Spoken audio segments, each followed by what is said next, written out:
ഈശോമിശിഹായ്ക്ക് സ്തുതിയായിരിക്കട്ടെ. നമുക്ക് ഇന്ന് വൈകുന്നേരം കുറച്ച് നേരം ഒരുമിച്ചൊന്ന് പ്രാർത്ഥിക്കാം. എന്തെങ്കിലും പ്രാർത്ഥനാ വിഷയങ്ങളുണ്ടെങ്കിൽ നിങ്ങൾ കമൻറ്റ് ബോക്സിലൊന്ന് പോസ്റ്റ് ചെയ്യുകയാണെങ്കിൽ നമുക്ക് ഒരുമിച്ചൊന്ന് പ്രാർത്ഥിക്കാം.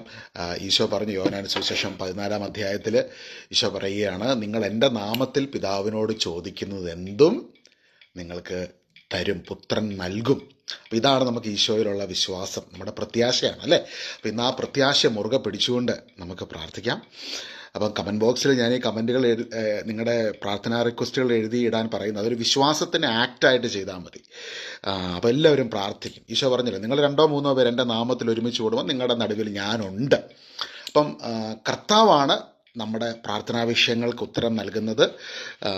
നമ്മൾ എഴുതാൻ തുടങ്ങുന്നതിന് മുമ്പ് തന്നെ കർത്താവിന് ഇത് അറിയാം. പക്ഷേ as an act of faith when you write your prayer request, as we all come together in prayer, അപ്പോസ്തല പ്രവർത്തനങ്ങളിലൊക്കെ നമ്മൾ കാണുന്നുണ്ട്.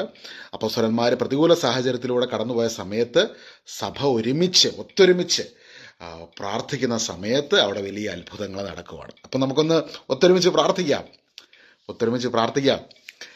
എനിക്കറിയാം നിങ്ങളുടെ ശബ്ദം കേൾക്കാൻ കുറേ പരിമിതികളുണ്ട്, പക്ഷെ എന്നാലും നമ്മൾ ഒത്തൊരുമിച്ച്, നിങ്ങൾ ലോകത്തിന് ഏത് ഭാഗത്തിരുന്ന് ഇപ്പോൾ ഈ ഒരു ലൈവ് ജോയിൻ ചെയ്താലും നമ്മൾ ഈശോയിൽ നമ്മളെല്ലാവരും ഒന്നാണ്. നമ്മുടെ തൊട്ടരികിൽ ഈശോയുണ്ട്, ഈശോയുടെ സാന്നിധ്യം നമ്മുടെ നടുവിലുണ്ട്. അപ്പം നിങ്ങൾക്ക് ഞാനൊരു ജോലി കൂടി തരുവാണ്. കമൻറ്റ് ബോക്സിൽ ആരൊക്കെ പ്രാർത്ഥനാ റിക്വസ്റ്റുകൾ പോസ്റ്റ് ചെയ്യുന്നുണ്ടോ സാധിക്കുന്നവർക്ക് വേണ്ടി എല്ലാം നിങ്ങളും പ്രാർത്ഥനയിൽ ഓർക്കുക. അങ്ങനെ ഒരു കുടുംബമായ കർത്താവിൻ്റെ രാജ്യത്തിൻ്റെ ശുശ്രൂഷയിൽ നമുക്കെല്ലാവർക്കും ആയിത്തീരാം. ഈശോ നമുക്ക് വേണ്ടി കുരിശിൽ ബലിയായി തീർന്നുകൊണ്ട് പരിശുദ്ധ കുർബാനയായി തീർന്നത് ദൈവത്തിൻ്റെ പറഞ്ഞറിയിക്കുവാൻ കഴിയാത്ത സ്നേഹമാണ് അല്ലേ. ആ സ്നേഹത്തിൻ്റെ സാക്ഷികളാണ് നമ്മൾ ഓരോരുത്തരും. ആ ദൈവം നമുക്ക് നൽകിയിരിക്കുന്ന ഉത്തരവാദിത്തമാണ് പരസ്പരം അന്യോന്യം സ്നേഹിക്കുക, പ്രാർത്ഥിക്കുക എന്നുള്ളത്. അപ്പോൾ ഇന്ന് ഒരു നിമിഷം കർത്താവെ, ഇന്ന് ഞങ്ങളുടെ ഇന്ന് ഈവനിങ് പ്രയർ സെഷനെ ഞങ്ങൾ അവിടുത്തെ കരങ്ങളിലേക്ക് സമർപ്പിക്കുന്നു. അവിടുത്തെ വലിയ സാന്നിധ്യം ഞങ്ങളുടെ കൂടെ ഉള്ളതിനെ ഓർത്ത് നന്ദി പറയുകയാണ്. അവിടുത്തെ സാന്നിധ്യം ഇന്ന് ഞങ്ങൾക്ക് വേണ്ടി വ്യാപരിക്കുന്നതിനെ ഓർത്ത് നന്ദി പറയുന്നു. ഈശോയുടെ ഓരോ മക്കളെയും, ഈശോയെ അങ്ങയുടെ ഹൃദയത്തിൽ അങ്ങയുടെ ചക്കരക്കുട്ടിയുമായി ഓരോ മക്കളും ഈശോയുടെ പൊന്നോമന പുത്രൻ, പൊന്നോമന പുത്രി, ഓരോ മക്കളെയും എത്രമാത്രം കർത്താവ് സ്നേഹിക്കുന്നു. ആ സ്നേഹത്തിൻ്റെ ആഴങ്ങളിലേക്ക് ഓരോ മക്കളെയും കൂട്ടിക്കൊണ്ടു പോകുന്നതിന് വേണ്ടി പ്രാർത്ഥിക്കുകയാണ്. അതിന് ഈ ഒരു ശുശ്രൂഷയെ അവിടെ നിന്ന് ഉപകരിക്കുമാറാകണമേ, അവിടെ നിന്ന് അതിനെ എടുത്തുപയോഗിക്കുമാറാകണമേ എന്ന് പ്രാർത്ഥിക്കുന്നു, ഈശോയുടെ നാമത്തിൽ തന്നെ, ആമേൻ. റോമാലേഖനത്തിൻ്റെ 5-ാം അധ്യായത്തിൽ നമ്മൾ കാണുന്നുണ്ട്. അതിന് 1-ാം വാക്യത്തിൽ, വിശ്വാസത്താൽ നീതീകരിക്കപ്പെട്ട നമുക്ക് നമ്മുടെ കർത്താവായ യേശുക്രിസ്തു വഴി ദൈവവുമായി സമാധാനത്തിലായിരിക്കും. ഇന്ന് പലർക്കും ഉള്ളൊരു പ്രോബ്ലമാണ്, സമാധാനമില്ല. നമുക്ക് വീട്ടിൽ സമാധാനം കിട്ടുന്നില്ല, ഇപ്പം ജോലി സ്ഥലത്ത് സമാധാനമില്ല, വീട്ടിൽ വരുമ്പോഴത്തേക്കും ഒരു ആശ്വാസം കിട്ടും, ഒന്ന് പീസ്ഫുള്ളായിട്ട് കുറച്ച് നേരമെങ്കിലും വീട്ടിലൊന്ന് ഇരിക്കുക, അല്ലെങ്കിൽ ഒന്ന് സമാധാനമായിട്ട് കിടന്ന് ഉറങ്ങാം എന്നൊക്കെ ചിന്തിച്ചിട്ടും പലപ്പോഴും സമാധാനം കിട്ടുന്നില്ല. പക്ഷെ ദൈവത്തിൻ്റെ വചനത്തിൽ പറയുകയാണ്, യഥാർത്ഥ സമാധാനം എവിടുന്നാണ് വരുന്നത്? വിശ്വാസത്താൽ നീതീകരിക്കപ്പെട്ട നമുക്ക് കർത്താവായ യേശുക്രിസ്തു വഴി ദൈവവുമായി സമാധാനത്തിലായിരിക്കാം. അപ്പം വിശ്വാസത്താൽ നീതീകരിക്കപ്പെടുന്നു. അതെന്ത് പ്രോസസ്സാണത്? വിശ്വാസത്താലുള്ള നീതീകരണം. ഇന്ന് ഞാൻ അതിനെക്കുറിച്ചാണ് പറയുന്നത്. കാരണം ഈശോ പറഞ്ഞു, യോഹന്നാൻ സുവിശേഷം 14-ാം അധ്യായത്തിന് 27-ാം വാക്യത്തിൽ, നിങ്ങൾക്ക് ഞാൻ എൻ്റെ സമാധാനം തരുന്നു, അത് ലോകം തരുന്നത് പോലെയല്ല. അപ്പം ലോകം തരുന്നത് പോലെ അല്ലാത്ത ഒരു സമാധാനമുണ്ട്. ആ സമാധാനം എവിടെ നിന്നാണ് വരുന്നത്? അത് ഈശോയുടെ ഉള്ളിൽ നിന്നാണ് വരുന്നത്. ഈശോ പറയും, ഞാൻ നിങ്ങൾക്ക് എൻ്റെ സമാധാനം തരുന്നു, അത് ലോകം തരുന്നത് പോലെയല്ല. അപ്പം ലോകം തരുന്നത് പോലെ അല്ലാത്തൊരു സൂപ്പർ നാച്ചുറൽ പീസ് ഈശോയ്ക്ക് മാത്രം തരാൻ കഴിയുന്ന ഒരു പീസുണ്ട്.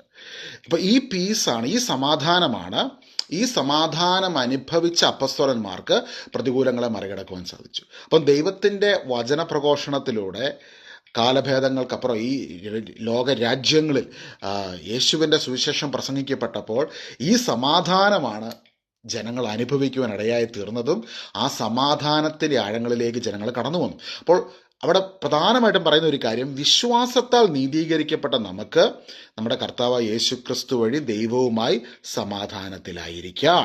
അപ്പോൾ ആ വിശ്വാസത്തിലുള്ള നീതീകരണം സംഭവിക്കുന്നത് എപ്രകാരമാണ്?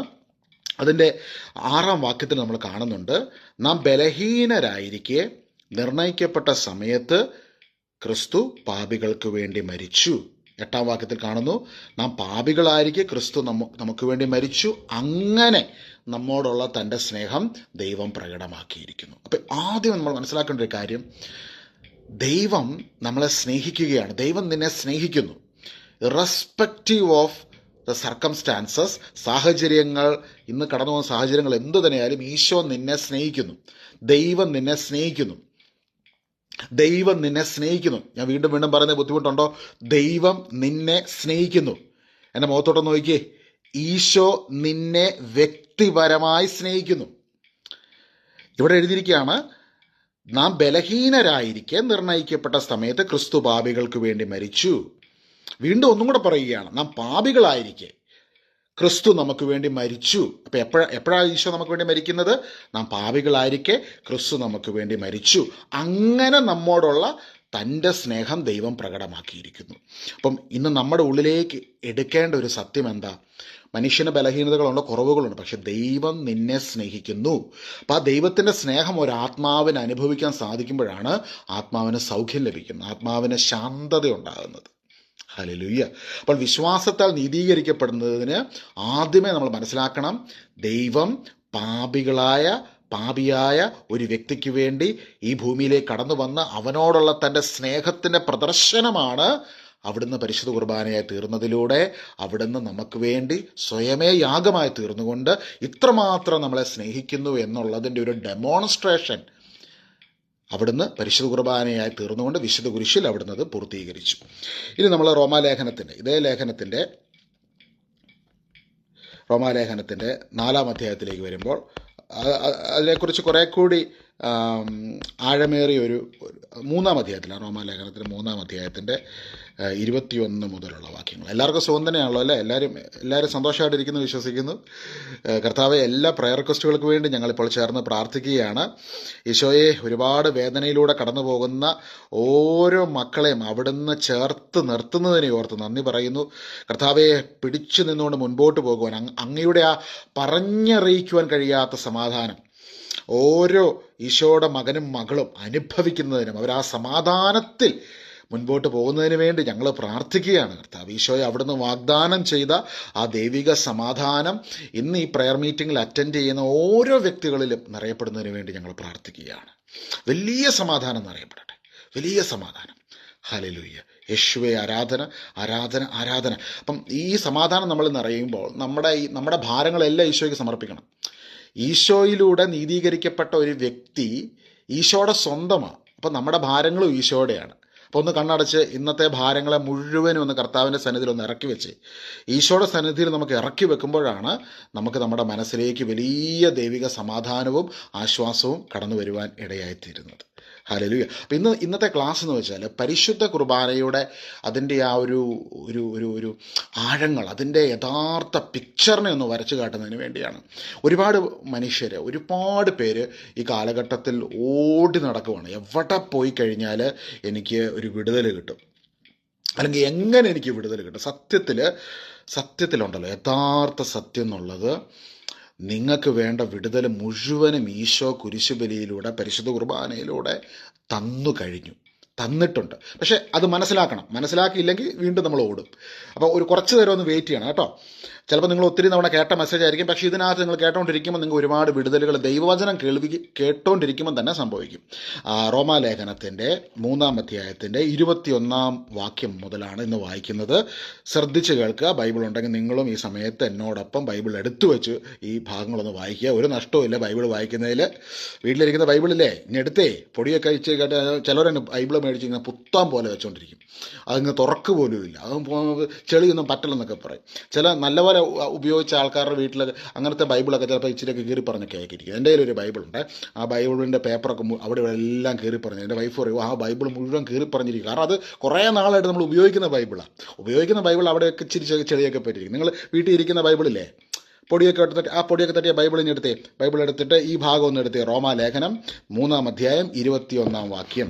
നിയമവും പ്രവാചകന്മാരും സാക്ഷ്യപ്പെടുത്തിയിട്ടുള്ള ദൈവനീതി നിയമത്തിലൂടെ അല്ലാതെ ഇപ്പോൾ വെളിപ്പെട്ടിരിക്കുന്നു. അപ്പോൾ നിയമവും പ്രവാചകന്മാരും സാക്ഷ്യപ്പെടുത്തിയിട്ടുള്ള ദൈവനീതി നിയമത്തിലൂടെയല്ലാതെ ഇപ്പോൾ വെളിപ്പെട്ടിരിക്കുന്നു. പിന്നെ എങ്ങനെ വെളിപ്പെട്ടിരിക്കുന്നത്? ഈ ദൈവനീതി വിശ്വസിക്കുന്ന എല്ലാവർക്കും, എൻ്റെ കൂടെ എന്ന് പറയാമോ? വിശ്വസിക്കുന്ന എല്ലാവർക്കും. ഇന്ന വിഭാഗം എന്നില്ല, ഇന്ന ബാക്ക്ഗ്രൗണ്ട് എന്നില്ല, ഇന്ന കാസ്റ്റ് എന്നില്ല. ഈ ദൈവനീതി വിശ്വസിക്കുന്ന എല്ലാവർക്കും ആരെന്നുള്ള വ്യത്യാസം കൂടാതെ. നിങ്ങളുടെ ബൈബിളിൽ ഇങ്ങനെ തന്നെയല്ലേ? ഞാൻ POC ബൈബിളാണ് വായിക്കുന്നത്. റോമാലേഖനം 3-ാം അധ്യായം 21-ാം വാക്യം. ആരെന്നുള്ള വ്യത്യാസം കൂടാതെ യേശുക്രിസ്തു വഴിയുള്ള വിശ്വാസം വഴി ലഭിക്കുന്നതാണ്. എല്ലാവരും പാപം ചെയ്ത് ദൈവമഹത്വത്തിന് അയോഗ്യരായി. അവിടെ ക്രിസ്ത്യാനികളെന്നൊന്നും പറഞ്ഞില്ല, എല്ലാവരും പാപം ചെയ്ത് ദൈവമഹത്വത്തിന് അയോഗ്യരായി. അവർ അവിടുത്തെ കൃപയാൽ യേശുക്രിസ്തു വഴിയുള്ള വീണ്ടെടുപ്പിലൂടെ സൗജന്യമായി നീതീകരിക്കപ്പെടുന്നു. ഈ ഒരു വാക്യമാണ് നിങ്ങളുടെ എല്ലാ വിടുതലിൻ്റെയും കോർ, എല്ലാ വിടുതലിൻ്റെയും സെൻറ്ററാണ് ഈ വാക്യം. ഹല്ലേലൂയ. അവർ അവിടുത്തെ കൃപയാൽ യേശുക്രിസ്തു വഴിയുള്ള വീണ്ടെടുപ്പിലൂടെ സൗജന്യമായി നീതീകരിക്കപ്പെടും. അപ്പം ഈ ഒരു വാക്യം ശരിക്കും ഇത് പഠിക്കണമെങ്കിൽ, ഇത് മനസ്സിലാക്കണമെങ്കിൽ, ഇതൊരു 100 വർഷം പ്രസംഗിച്ചാലും തീരാത്ത സംഭവങ്ങൾ അതിനകത്തുമുണ്ട്. അവർ അവിടുത്തെ കൃപയാൽ. എന്താണ് കൃപ? എനിക്ക് പരിശുദ്ധാത്മാവ് നൽകുന്ന ഒരു വെളിച്ചത്തെ നിങ്ങളോട് പങ്കുവയ്ക്കുകയാണ്. നിങ്ങളും പ്രാർത്ഥിക്കുക, പരിശുദ്ധാത്മാവ് അതിനെ കൂടുതൽ നിങ്ങൾക്കും വ്യക്തിപരമായി മനസ്സിലാക്കി തരും. ഒരുപാട് വിടുതലുകൾ നിങ്ങളുടെ ജീവിതത്തിലേക്ക് നടക്കും ഈ ഒരു വാക്യത്തിലൂടെ. അവിടുത്തെ കൃപയാൽ. കൃപ എന്ന് പറഞ്ഞാൽ ദൈവത്തിൻ്റെ അർഹത, നമ്മളോടുള്ള ദൈവത്തിൻ്റെ കരുണയാണ്. അർഹതയില്ലാത്ത അവിടുത്തെ ദാനം. അവിടുന്ന് നമ്മളോട് കരുണ കാണിക്കുന്നു. നമുക്ക് വേണ്ടി ഒരു അൺമെറിറ്റഡ് ഫേവർ ദൈവത്തിൻ്റെ കടന്നു വരികയാണ്. അതാണ് കൃപയാൽ. അവിടുത്തെ കൃപയാൽ ഈശോ വഴിയുള്ള വീണ്ടെടുപ്പ്. എങ്ങനെയാണ് ഈശോ വഴിയുള്ള വീണ്ടെടുപ്പ് നടന്നത്?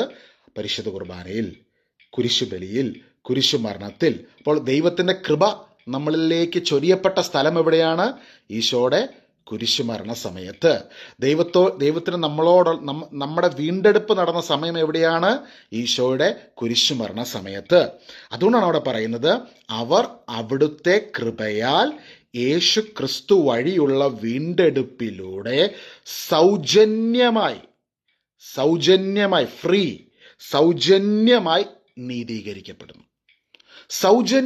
നീതീകരിക്കപ്പെടുന്നു. ഈ നീതീകരണമാണ് വാസ്തവത്തിൽ ഓരോ പരിശുദ്ധ കുർബാനയിലും സംഭവിക്കുന്നുണ്ട്. പരിശുദ്ധ കുർബാനയെക്കുറിച്ച് സഭ പഠിപ്പിക്കുന്നത്, ഒരു വ്യക്തി പരിശുദ്ധ കുർബാന അറ്റൻഡ് ചെയ്യുന്ന സമയത്ത് നിങ്ങൾ ലിറ്ററലി ടൈം ട്രാവൽ ചെയ്യുകയാണ്. യേശുക്രിസ്തുവിൻ്റെ ലിറ്ററൽ കുരിശുമരണ സമയത്തേക്ക് നമ്മളെ ദൈവത്തിൻ്റെ ആത്മാവ് കൊണ്ടുവന്ന് എത്തിക്കുകയാണ്. കർത്താവിൻ്റെ കുരിശുമരണത്തിന്, ആ കുരിശുബലിക്ക്, കുരിശുമരത്തിൻ്റെ യേശു മരിക്കുന്ന അതേ ലൊക്കേഷനിലേക്ക് നമ്മൾ ടൈം ട്രാവൽ ചെയ്ത് വന്ന് നിൽക്കുകയാണ്. അതായത് നമ്മളായിരിക്കുന്ന ഈ ലോകത്തിന് നമുക്ക് ടൈം എന്ന് പറഞ്ഞ ആക്സിസ് ഉണ്ട്, XYZ അല്ലേ? നമുക്ക് ടൈം എന്നുള്ള ആക്സിസിൽ നമ്മൾ മുമ്പോട്ട് പോകുന്നു. ഇപ്പോൾ 2023, ഇനി 2024, 25, 26. ദൈവം സമയത്തിന് അതീതനാണ്. ദൈവത്തിന് ടൈം എന്നുള്ള ആക്സിസ് ഇല്ല. നമ്മൾ ഒരു മുറിയിൽ നിന്ന്, ഇപ്പോൾ ഒരു ഫ്ലാറ്റ് അല്ലെങ്കിൽ ഒരു ഹോസ്പിറ്റൽ കോറിഡോറിൽ ഒരു മുറിയിൽ നിന്ന് വേറൊരു മുറിയിലോട്ട് പോകുന്ന പോലെയാണ് ദൈവത്തിന് 2023, 24, 25, 30, 50, അടുത്ത 100 വർഷങ്ങളൊക്കെ. ഇതെല്ലാം ദൈവത്തിന് ആക്സിസിൽ ഇതെല്ലാം ഓരോ ഡോറാണ്. പക്ഷേ ആ ടൈമിൻ്റെ ആക്സിസിന് അപ്പുറത്ത് നിൽക്കുന്ന കർത്താവിന് ഈ ഭൂമിയിൽ കടന്നു വന്ന ദൈവം ചെയ്തിട്ടുള്ള ഏറ്റവും വലിയ പ്രവൃത്തി, അവിടുന്ന് തന്നെ ശൂന്യനാക്കി ദാസന്റെ രൂപം സ്വീകരിച്ച്, മഹാരാജാവാകുന്ന ദൈവം ഒരു ദാസന്റെ രൂപം സ്വീകരിച്ച് ഈ ഭൂമിയിൽ കടന്നു വന്ന് മനുഷ്യപ്രകൃതി സ്വീകരിച്ച് നമ്മളിൽ ഒരുവനായി തീർന്നു. നമ്മളെപ്പോലെ ഭക്ഷണം കഴിച്ച് വെള്ളം കുടിച്ച് നമ്മുടെ ഇടയിലൂടെ ജീവിച്ച്, നമ്മുടെ നടുവിലൂടെ ജീവിച്ച്, നമ്മുടെ നടുവിൽ കിടന്നുകൊണ്ട് അതിദാരുണമായ പീഡാസഹനങ്ങൾ ഏറ്റുവാങ്ങി അവിടുന്ന് ക്രൂശിൽ മരിക്കുകയാണ്. ആ മരിക്കുന്ന സമയത്ത് യേശുവിൻ്റെ വായിൽ നിന്ന് അവസാനം വന്ന വാക്ക്, ഇതാ ഞാൻ സകലതും പൂർത്തിയാക്കിയിരിക്കുന്നു. അപ്പോൾ ഈ വാക്കെന്നുള്ളത് ഇത് കാലത്തിനും സമയത്തിനും ലോകത്തിനും, അതായത് 100 എന്നല്ല 1000 എന്നല്ല, ഈ പ്രപഞ്ചത്തിൻ്റെ തന്നെ ഏറ്റവും വലിയ റെസണേറ്റിംഗ് വാക്കുകൾ. ദൈവം ഉണ്ടാകട്ടെ എന്ന് പറഞ്ഞ് പ്രപഞ്ചത്തെ സൃഷ്ടിച്ചവൻ ഭൂമിയിൽ വന്ന് മനുഷ്യകുലത്തിന് വേണ്ടി, പാസ്റ്റ് പ്രസന്റ് ഫ്യൂച്ചർ മുഴുവൻ മനുഷ്യവർഗത്തിന് വേണ്ടി ബലിയായി തീർന്നുകൊണ്ട് അവിടുന്ന് പറയുകയാണ്, ഇതാ ഞാൻ സകലതും പൂർത്തിയാക്കിയിരിക്കുന്നു. ഹല്ലേലൂയ.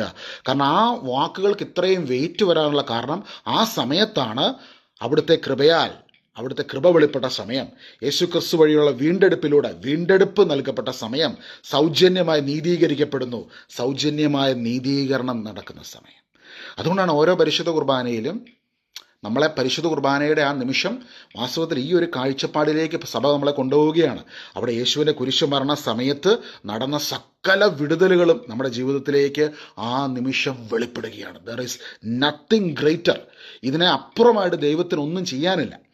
പിന്നെ നമ്മളെ ഓരോ ശുശ്രൂഷകളിലൂടെയും ധ്യാനങ്ങളിലൂടെയും മറ്റ് പല ഇപ്പം നമ്മൾ കുമ്പസാരം ഓരോ കൂദാശകളിലൂടെയും ഒരുക്കുവാണ് ഈ ഒരു തിരിച്ചറിവിൻ്റെ ആഴങ്ങളിലേക്ക് നമ്മൾ കടന്നു വരിക. ഈ ഒരു തിരിച്ചറിവിന് ആഴങ്ങളിലേക്ക് നമ്മൾ കടന്നു വരുമ്പോൾ ഓരോ ദിവസവും നമ്മുടെ വീടിനരികത്തുള്ള ഇടവക ദേവാലയത്തിൽ, അല്ലെങ്കിൽ നിങ്ങൾ പള്ളിയിൽ പോകുന്ന ഏത് പള്ളിയാണോ, ഇറ്റ് ഡസൻറ്റ് മാറ്റർ, നിങ്ങൾ ഏത് ഡിനോമിനേഷനോ ഏത് പള്ളിയിലാണ് പോകുന്നതെന്നുള്ളതല്ല, ഈ തിരിച്ചറിവ് കിട്ടുന്ന അന്ന് മുതൽ നിങ്ങളുടെ ജീവിതത്തിൽ ഈ നീതീകരണത്തിൻ്റെ അഭിഷേകം വെളിപ്പെടാൻ വേണ്ടി തുടങ്ങുകയാണ്. അവിടെ വ്യക്തമായി എഴുതിയിരിക്കുന്നു, 24-ാം വാക്യം, അവർ അവിടുത്തെ കൃപയാൽ യേശുക്രിസ്തു വഴിയുള്ള വീണ്ടെടുപ്പിലൂടെ സൗജന്യമായി നീതീകരിക്കപ്പെടുന്നു. സൗജന്യമാണ്, ഫ്രീ ആണ്. ആ നീതീകരണം ഫ്രീ എന്ന് പറഞ്ഞേ, ദൈവം എന്നെ നീതീകരിക്കുന്നത് ഫ്രീ ആയിട്ടാണ് നീതീകരിക്കുന്നത്. സൗജന്യമായി എൻ്റെ ദൈവം എന്നെ നീതീകരിക്കുകയാണ്. നമുക്ക് സൗജന്യമായി ദൈവം നീതീകരിക്കുന്ന പറയാൻ പലപ്പോഴും ഉൾക്കൊള്ളാൻ പറ്റത്തില്ല. നമ്മുടെ ഒരു രീതി വെച്ചാണ് നമ്മൾ എന്തെങ്കിലും ചെയ്താൽ ദൈവം നീതി. പക്ഷേ ദൈവത്തിൻ്റെ നീതീകരണം സൗജന്യമായി നമുക്ക് കിട്ടാനുള്ള കാരണം വേറൊരാൾ, ഈശോ നമുക്ക് വേണ്ടി വലിയൊരു വില കൊടുത്തത് കൊണ്ടാണ്. അപ്പോൾ ആ വിലയെ നമ്മൾ മനസ്സിലാക്കണം. ആ വിലയെ നമ്മൾ തിരിച്ചറിഞ്ഞ്, ആ വില എങ്ങനെ നമ്മൾ തിരിച്ചറിയുന്നത്, ആ വിലയെ തിരിച്ചറിയാനും നമ്മളെ സഹായിക്കുന്നത് പരിശുദ്ധാത്മാ. അപ്പോൾ നമുക്കൊരു നിമിഷം കണ്ണടച്ച് ഇങ്ങനെ ഒന്ന് പ്രാർത്ഥിക്കാം. പരിശുദ്ധാത്മാവേ, പരിശുദ്ധാത്മാവേ ഒന്ന് പ്രാർത്ഥിച്ചേ. പരിശുദ്ധാത്മാവേ, എന്നെ സഹായിക്കണമേ. ഈശോയുടെ കുരിശുബലിയുടെ ആഴങ്ങളെ തിരിച്ചറിയുവാൻ, അവിടുത്തെ പൂർത്തീകരണ പ്രവൃത്തിയെ മനസ്സിലാക്കുവാൻ, എനിക്ക് വേണ്ടി ബലിയായി തീർന്ന ഈശോയുടെ പരിശുദ്ധ കുർബാനയെ തിരിച്ചറിവോടുകൂടി സ്വീകരിക്കുവാൻ, മനസ്സിലാക്കി സ്വീകരിക്കുവാൻ അവിടുന്ന് എന്നെ സഹായിക്കണമേ. ഇത് ഇങ്ങനെ പ്രാർത്ഥിക്കുന്ന നിമിഷം തന്നെ പരിശുദ്ധ കുർബാനയുടെ വലിയൊരു അഭിഷേകം നമ്മുടെ ഭവനങ്ങളിലേക്ക് ഇന്ന് രാത്രി കടന്നു വരികയാണ്. എല്ലാവരും ഒന്ന് പ്രാർത്ഥിച്ചേ. പരിശുദ്ധാത്മാവേ, പരിശുദ്ധ കുർബാനയുടെ ആഴങ്ങളിലേക്ക് എന്നെ കൂട്ടിക്കൊണ്ടു പോകണമേ. ഹല്ലേലൂയ. ദൈവത്തിന് നിന്നോടുള്ള സ്നേഹത്തിൻ്റെ വലിയ പ്രദർശനമാണ് പരിശുദ്ധ കുർബാന. അപ്പം ഈ ഒരു തിരിച്ചറിവ് വ്യക്തിപരമായി പിടികിട്ടി കഴിയുമ്പോഴുള്ള നമുക്ക് ഏത് പള്ളിയിൽ പോയാലും എവിടെ പോയാലും നമ്മുടെ ഹൃദയത്തിനകത്ത് വലിയൊരു കത്തലാണ്, ഒരു ജ്വലനമാണ്. കാരണം ദൈവത്തിന് എനിക്ക് വേണ്ടി നൽകാനുള്ളത് എല്ലാം നൽകിക്കഴിഞ്ഞു, എല്ലാം നൽകപ്പെട്ടു പരിശുദ്ധ കുർബാനയിലൂടെ. എൻ്റെ വിടുതലിന് വേണ്ടത് മുഴുവൻ പരിശുദ്ധ കുർബാനയിലൂടെ നൽകപ്പെട്ടു. അപ്പം ഈ ഒരു കീ ഫാക്ടറായിരുന്നു സഭയിലുള്ള എല്ലാ വിശുദ്ധരെയും അവരെ പിടിച്ചു നിർത്തിയത്. അവരാരും ധ്യാനകേന്ദ്രങ്ങൾ തപ്പി പോവുകയല്ല. ധ്യാനകേന്ദ്രങ്ങൾ മോശമല്ല കേട്ടോ. പക്ഷേ ഇതിൻ്റെ എല്ലാം നമ്മളെല്ലാം വരുന്ന എങ്ങോട്ടാ? ഈ വചനത്തിൻ്റെ ആഴങ്ങളിലേക്കാണ്. അവർ അവിടുത്തെ കൃപയാൽ യേശു ക്രിസ്തു വഴിയുള്ള വീണ്ടെടുപ്പിലൂടെ സൗജന്യമായി നീതീകരിക്കപ്പെടുന്നു. കുറേ നാളുകൾക്ക് മുമ്പ് ഒരു വീട്ടിൽ, പാലക്കാട് ഉള്ള ഒരു സ്ഥലത്തൊരു വീട്ടിൽ ഒരു ബ്രാഹ്മണ കുടുംബമാണ് കേട്ടോ. അപ്പം ആ വീട്ടിൽ കുറേ പ്രശ്നങ്ങൾ ഇങ്ങനെ നടക്കുന്നുണ്ടായിരുന്നു. പ്രശ്നങ്ങളെന്ന് പറഞ്ഞാൽ അവർക്ക് അവരുടെ ഭാഷയെ പറയുമ്പം അവിടെ താമസിക്കാൻ പറ്റുന്നില്ല. അവർക്ക് ഒത്തിരിയും ഭൂസ്വത്തുകളും ഭയങ്കര ഏൻഷ്യൻ്റ് ആയിട്ടുള്ള ഒരു പുരാതന കുടുംബമാണ്. അപ്പോൾ അവർക്ക് അവിടെ അവരുടേതായ രീതിയിലുള്ള പ്രാർത്ഥനകളും കർമ്മങ്ങളൊക്കെ നടത്തിയിട്ട് ഒത്തിരി പ്രശ്നങ്ങൾ വീട്ടിൽ പല ആൾക്കാർക്ക് അസുഖങ്ങൾ, രോഗങ്ങൾ, വ്യാധികൾ വിട്ടുമാറുന്നില്ല. ആൾക്കാർ 1-2 പേരെ കുടുംബത്തിലുള്ളവർ തന്നെ ആത്മഹത്യ ചെയ്തു. പിന്നെ ആൾക്കാർക്ക് ബാധകളാണെന്ന് പറഞ്ഞു. അങ്ങനെ ഭയങ്കര ഒത്തിരി പ്രശ്നങ്ങളാണ്. പറഞ്ഞാൽ ഒത്തിരിയുണ്ട്. നമ്മൾ കേട്ട് കഴിഞ്ഞാൽ പേടിച്ചു പോകുന്ന തരത്തിലുള്ള പ്രശ്നങ്ങളാണ്. അപ്പോൾ ഇവർ ഒരുപാട് പേരെ ഇങ്ങനെ പ്രാർത്ഥിക്കുവാൻ വിളിച്ചു. അവരുടെ രീതികളിൽ കൂടെ തന്നെ പ്രാർത്ഥിച്ചു. പക്ഷേ ഒരു ആശ്വാസം അവർക്ക് കിട്ടുന്നില്ലായിരുന്നു. പിന്നെ അവർ മുസ്ലിങ്ങളായിട്ടുള്ളവരെ വിളിപ്പിച്ചു പ്രാർത്ഥിപ്പിച്ചു. നമ്മുടെ പള്ളിയിൽ അച്ഛന്മാർ വന്ന് പ്രാർത്ഥിച്ചു. പാസ്റ്റർമാർ, പെന്തക്കോസുകാർ വന്ന് പ്രാർത്ഥിച്ചു. ഒക്കെ ചെയ്തു. പലരും വന്ന് പോയി പ്രാർത്ഥിച്ചു. അപ്പം അച്ഛന്മാരൊക്കെ പ്രാർത്ഥിക്കും. അവർ കുറേയൊക്കെ ആശ്വാസം കിട്ടുന്നുണ്ടായിരുന്നു പറഞ്ഞു. പക്ഷേ അവർക്ക് വീണ്ടും ഇങ്ങനെ ഓരോ ഇഷ്യൂസ് ഇങ്ങനെ വന്നുകൊണ്ടിരിക്കുമായിരുന്നു. അപ്പം ഞാനും എൻ്റെ ഒരു ഫ്രണ്ട് മനോജ് എന്ന് പറഞ്ഞ ഫ്രണ്ട്, ഞങ്ങൾ ഇത് കുറേ വർഷങ്ങൾക്ക് മുമ്പ് നടന്ന കേട്ടോ. ഞങ്ങളന്ന് കോട്ടയത്ത് ഒരു കാര്യത്തിൽ നിൽക്കുമ്പോഴത്തേക്കും മനോജിന് പരിശുദ്ധാത്മാവിന് ഒത്തിരി ഗിഫ്റ്റുള്ളൊരു വ്യക്തിയാണ്. അപ്പം പെട്ടെന്ന് ഓരോ മെസ്സേജുകൾ ഇങ്ങനെ കിട്ടും. അപ്പോൾ ഞങ്ങളുടെ തൊട്ടടുത്തൊരു മനുഷ്യൻ ഇങ്ങനെ നിൽക്കും. ആ വ്യക്തിയോട് ഇങ്ങനെ മനോജ് ഇങ്ങനെ ഔചാരികമായി സംസാരിക്കുകയും അദ്ദേഹത്തിൻ്റെ ജീവിതത്തിലുള്ള കുറേ കാര്യങ്ങൾ പരിശുദ്ധാത്മാവ് മനോജിന് വെളിപ്പെടുത്തി കൊടുത്തു. അപ്പം ആ മനുഷ്യൻ ഒരു ബ്രാഹ്മണനായ വ്യക്തിയായിരുന്നു. അപ്പോൾ അദ്ദേഹം ഇങ്ങനെ ഭയങ്കര സർപ്രൈസ്ഡായി. ഞങ്ങൾ തമ്മിലൊന്ന് സംസാരിക്കുകയൊക്കെ ചെയ്തപ്പോൾ ഇദ്ദേഹം ഈ ഫാമിലിയിലെ കാര്യം ഇങ്ങനെ പറഞ്ഞു. അപ്പോൾ അന്ന് ഞങ്ങളെന്ന് പറഞ്ഞാൽ ഞങ്ങൾക്ക് ഒത്തിരി സഹനങ്ങളും പ്രശ്നങ്ങളൊക്കെ ഉള്ളൊരു ടൈമായിരുന്നു. ആ സമയത്ത് പക്ഷേ നമുക്ക് വലിയൊരു ആഗ്രഹമാണ്, കർത്താവിന് വേണ്ടി എന്തെങ്കിലുമൊക്കെ ചെയ്യണം, ഈശോയ്ക്ക് വേണ്ടി എന്തെങ്കിലുമൊക്കെ ചെയ്യണം, എന്തെങ്കിലും ശുശ്രൂഷയൊക്കെ ചെയ്യണം എന്നൊക്കെയുള്ള ആഗ്രഹം ഇങ്ങനെ ഉള്ളിൽ കത്തി ജ്വലിച്ചു പിടിച്ച് നിൽക്കുന്നൊരു സമയമാണ്. അപ്പോൾ ആ സമയത്ത് ഈ കുടുംബത്തിന് വേണ്ടി പ്രാർത്ഥിക്കാൻ ഒന്ന് വരാമോ എന്ന് ഇവർ ഞങ്ങളോട് ചോദിച്ചു. അപ്പോൾ എൻ്റെ സ്പിരിച്വൽ ഫാദർ അച്ഛനോട് ഞാൻ വിളിച്ച് ചോദിച്ചു, ഞാനിങ്ങനെ പൊക്കോട്ടെ. അപ്പോൾ അച്ഛൻ ഇങ്ങനെ പ്രാർത്ഥിച്ച് എനിക്കൊരു ബ്ലെസ്സിങ് ഒക്കെ തന്നു. അപ്പം ഞാനും മനോജും കൂടി ഞങ്ങൾ ആ വീട്ടിൽ പ്രാർത്ഥിക്കാൻ വേണ്ടി പോയി. അപ്പം ഞങ്ങൾക്ക് അറിയാൻ മേല എന്നാ പ്രാർത്ഥിക്കണം, ഏത് പ്രാർത്ഥന ചെല്ലണം, ഏത് വചനം ഉപയോഗിക്കണം, എങ്ങനെ പ്രാർത്ഥിച്ചു കഴിഞ്ഞാൽ അവിടെ വിടുതൽ നടക്കും, ഒന്നും നമുക്കറിയാൻ മേല. പക്ഷേ പോകുന്ന വഴിക്ക് ഞങ്ങളുടെ മനസ്സിൽ ഈ ഒരു വചനമായിരുന്നു, യോഹന്നാൻ 14:27. ഈശോ പറഞ്ഞില്ലേ, ഞാൻ നിങ്ങൾക്ക് എൻ്റെ സമാധാനം തരുന്നു, അത് ലോകം തരുന്നത് പോലെയല്ല. ഞാൻ നിങ്ങൾക്ക് എൻ്റെ സമാധാനം തരുന്നു. അപ്പം ഞങ്ങൾ അന്ന് ആ വീട്ടിൽ പാലക്കാട് യാത്രയൊക്കെ ചെയ്ത് അവിടെ ചെന്ന് ഒരു ബസ് യാത്ര അവിടെ ഒരു സ്ഥലത്ത് ഇറങ്ങിയിട്ട് ഒരു ഓട്ടോ പിടിച്ച് ഞങ്ങൾ ആ വീട്ടിൽ ചെന്നു. അപ്പോൾ ആ വീട്ടിൽ ചെന്ന് കഴിഞ്ഞപ്പോഴത്തേക്കും അവർ വരാനൊക്കെ പറഞ്ഞു. അപ്പോൾ നമുക്കങ്ങ് കയറി ചെല്ലുമ്പോഴറിയാം വല്ലാത്ത വിഷമത്തിലാവുക. കാരണം അവർ ഒരുപാട് പേര് വന്ന് പ്രാർത്ഥിച്ചിട്ട് ഒരു വ്യത്യാസങ്ങളൊന്നുമില്ല. അപ്പം ഞാൻ അവിടെ ചെന്നപ്പം ഞങ്ങൾ രണ്ടുപേരും പ്രാർത്ഥിക്കാൻ അവിടെ തുടങ്ങുന്ന സമയത്ത് കർത്താവ് എന്താ പ്രാർത്ഥിക്കണ്ടേ, ഞങ്ങൾക്കാണ് പ്രാർത്ഥിക്കാനും പറ്റുന്നില്ല. വല്ലാത്തൊരു ബുദ്ധിമുട്ട്. കർത്താവ് ഇവിടെ എന്ത് പ്രാർത്ഥിക്കാം. അപ്പോൾ പ്രാർത്ഥിക്കാൻ തുടങ്ങുമ്പോഴൊക്കെ നമ്മൾ ഈ ഇംഗ്ലീഷ് സിനിമകളിലൊക്കെ കാണുന്ന പോലെ ഒച്ചയൊക്കെ കേൾക്കുക. അതായത് ഇങ്ങനെ ടും എന്നൊക്കെ പറഞ്ഞ് ഇവർ പറഞ്ഞു ഇവിടെ ഇങ്ങനെ അസ്വസ്ഥതകളൊക്കെ ഉണ്ട്, പറഞ്ഞാൽ ആരും വിശ്വസിക്കത്തില്ല.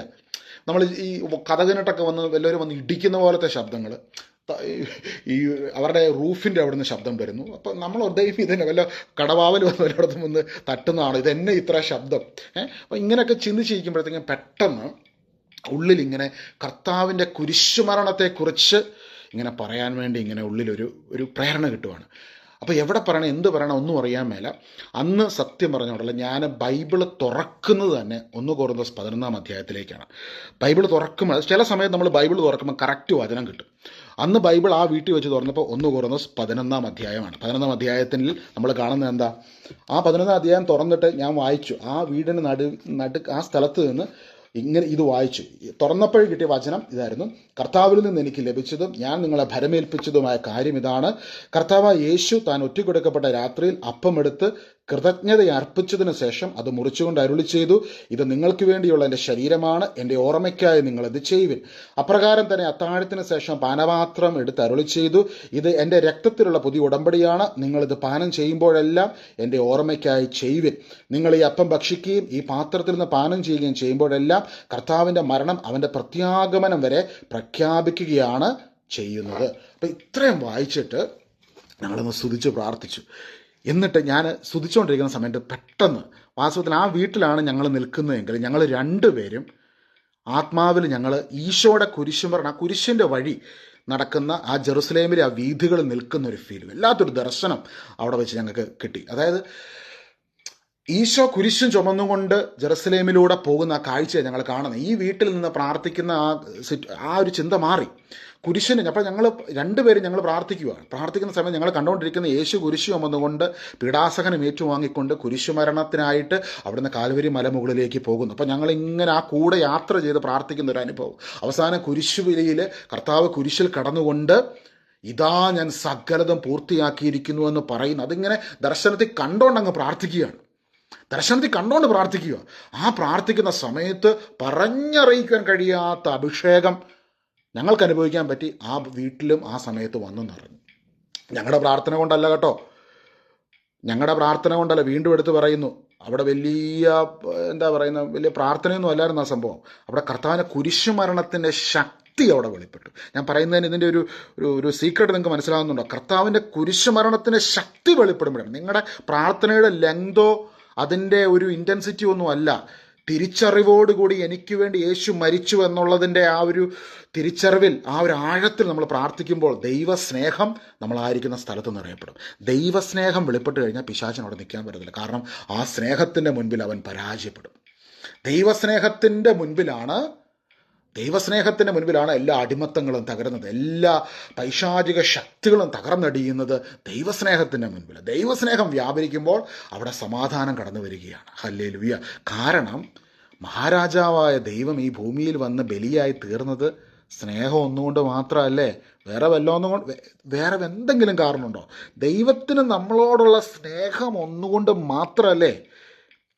പഴയ നിയമത്തിൽ ഈ കൽപ്പനകളും ഉപകൽപ്പനകളും എല്ലാം ഉണ്ട്. ദൈവത്തിന് സ്വർഗത്തിലിരുന്ന് നന്മ ചെയ്യുന്ന ആൾക്കാരെ സ്വർഗത്തിലേക്കും തിന്മ ചെയ്യുന്നവരെ നരകത്തിലേക്കും തള്ളുന്ന ഒരു വിധികർത്താവ് ഇരുന്നാൽ പോരായിരുന്നോ? എന്തിനാ ഈശോ ഈ ഭൂമിയിലേക്ക് വന്നത്? നമ്മൾ ചിന്തിക്കണം. ദൈവത്തിന് നമ്മളോടുള്ള പറഞ്ഞറിയിക്കുവാൻ കഴിയാത്ത സ്നേഹം, പറഞ്ഞറിയിക്കാൻ കഴിയാത്ത സ്നേഹം, പറഞ്ഞറിയിക്കാൻ കഴിയാത്ത ആ സ്നേഹം നിമിത്തം അവിടുന്ന് നമുക്ക് വേണ്ടി ബലിയായി തീർന്നു. ആ ബലിയുടെ യോഗ്യതയാൽ നമ്മൾ സൗജന്യമായി നീതീകരിക്കപ്പെടുകയാണ്. അതുകൊണ്ടാണ് ഈ 1 കൊരിന്ത്യർ 11 അധ്യായത്തിൽ ഇത് പറഞ്ഞതിന് ശേഷം പിന്നീട് 13 അധ്യായത്തിലേക്ക് വരുമ്പോൾ പൗലോസ്ലീഹ പറയുകയാണ്, ഞാൻ മനുഷ്യരുടെയും ദൈവദൂതന്മാരുടെയും ഭാഷയിൽ സംസാരിച്ചാലും എനിക്ക് സ്നേഹമില്ലെങ്കിൽ ഞാൻ മുഴങ്ങുന്ന ചേങ്ങലയോ ചിലമ്പുന്ന കൈത്താളമോ ആണ്. അപ്പം ഗിഫ്റ്റ് അല്ല ഇതിനകത്തെ കാര്യം, ദൈവസ്നേഹം മനസ്സിലാക്കുക എന്നുള്ളതാണ്. ഹല്ലേലൂയ. എനിക്ക് പ്രവചനവരം ഉണ്ടായിരിക്കുകയും സകല രഹസ്യങ്ങളും ഞാൻ ഗ്രഹിക്കുകയും ചെയ്താലും സകല വിജ്ഞാനവും മലകളെ മാറ്റാൻ തക്ക വിശ്വാസവും എനിക്കുണ്ടായാൽ സ്നേഹമില്ലെങ്കിൽ ഞാൻ ഒന്നുമല്ല. ആ സ്നേഹമാണ് കർത്താവിൻ്റെ സ്നേഹം. കർത്താവിൻ്റെ സ്നേഹം സൗരങ്ങളെ, ആ വീട്ടിൽ അന്ന് കർത്താവിൻ്റെ സ്നേഹം അവിടെ ഇറങ്ങി. അന്ന് ആ വീട്ടിലുള്ള എല്ലാവരും കരഞ്ഞു. ഞാനെപ്പോഴും ഓർക്കുക, അവരുടെ ഉള്ളിലേക്ക് ദൈവസ്നേഹം അങ്ങ് നിറഞ്ഞു. എല്ലാ മനുഷ്യരെയും ഈശോ അങ്ങ് സ്വതന്ത്രമാക്കി. ശുശ്രൂഷ കർത്താവ് ചെയ്തത്, ഞങ്ങളല്ലായിരുന്നു. ഞങ്ങൾ ആരുടെ ദേഹത്ത് തൊടാനോ പിടിക്കാനോ ഒന്നും പോയിട്ടില്ല. കർത്താവ് ഇറങ്ങി അവർക്ക് സൗഖ്യം കൊടുത്തു. അന്ന് മുതൽ ഇന്ന് വരെ അവരെല്ലാ ദിവസവും ഈ ഭാഗം എടുത്ത് വായിക്കും. 1 കൊരിന്ത്യർ 11 അധ്യായം. എല്ലാ ദിവസവും കിടക്കുന്നതിന് മുമ്പ് ആ വീട്ടിൽ ഈ പ്രാർത്ഥന നടക്കും. അവരുടെ വീട്ടിലെ ആൾക്കാർ ബന്ധുക്കളൊക്കെ വരുമ്പോഴും ഈ പ്രാർത്ഥനയും കുറച്ച് വചനങ്ങളൊക്കെ അന്ന് പറഞ്ഞു കൊടുത്ത് അവരെന്നും പ്രാർത്ഥിക്കുന്നുണ്ട്. എല്ലാ ദിവസവും അവിടെ സമാധാനമുണ്ട്, സ്വസ്ഥതയുണ്ടായി. കാരണം ഈശോ പറഞ്ഞു, ഞാൻ നിങ്ങൾക്ക് എൻ്റെ സമാധാനം തന്നിട്ട് പോകുന്നു, അത് ലോകം തരുന്നത് പോലെയല്ല. ഈ സമാധാനം നിനക്ക് ലഭിക്കുന്നതിന് വേണ്ടി ഈശോ ബലിയായി തീർന്നു. ഹല്ലേലൂയ. ഈശോയെ ആരാധന. ഈ സാധിക്കുമെങ്കിൽ 1 കൊരിന്ത്യർ 13 അധ്യായം 1 മുതൽ 13 മുതലുള്ള വാക്യങ്ങൾ നിങ്ങളൊന്ന് വായിക്കണേ. വായിക്കുമ്പം തന്നെ കർത്താവിൻ്റെ സ്നേഹത്തിൻ്റെ അഭിഷേകം നിങ്ങളുടെ ഭവനങ്ങളിൽ നിറയപ്പെടും. ഉറപ്പായിട്ടും നിറയപ്പെടും. അപ്പോൾ വീണ്ടും നമ്മൾ ഇന്ന് തുടക്കത്തിൽ ഷെയർ ചെയ്ത 13 അധ്യായത്തിൽ ഒരു വാക്യം കൂടെ വായിച്ചിട്ട് നമുക്ക് പ്രാർത്ഥിക്കാം. 13 അധ്യായത്തിൻ്റെ ലാസ്റ്റ് വാക്യം, 12 വാക്യം എന്താണെന്നറിയോ? വിശ്വാസം, പ്രത്യാശ, സ്നേഹം, ഇവ 3 നിലനിൽക്കുന്നു, എന്നാൽ സ്നേഹമാണ് സർവോത്കൃഷ്ടം. എൻ്റെ കൂടെ എന്ന് പറയാവോ? സ്നേഹമാണ് സർവോത്കൃഷ്ടം. ഏതാണ് സർവോത്കൃഷ്ടം? വിശ്വാസമാണോ? പ്രത്യാശയാണോ? ഇത് രണ്ടും നിലനിൽക്കുന്നു. വിശ്വാസം നിലനിൽക്കും, പ്രത്യാശ നിലനിൽക്കും, പക്ഷെ സ്നേഹമാണ് സർവോത്കൃഷ്ടം. അപ്പം ഏറ്റവും വലിയ സംഭവം ദൈവസ്നേഹമാണ്. ദൈവം നിന്നെ സ്നേഹിക്കുന്നു.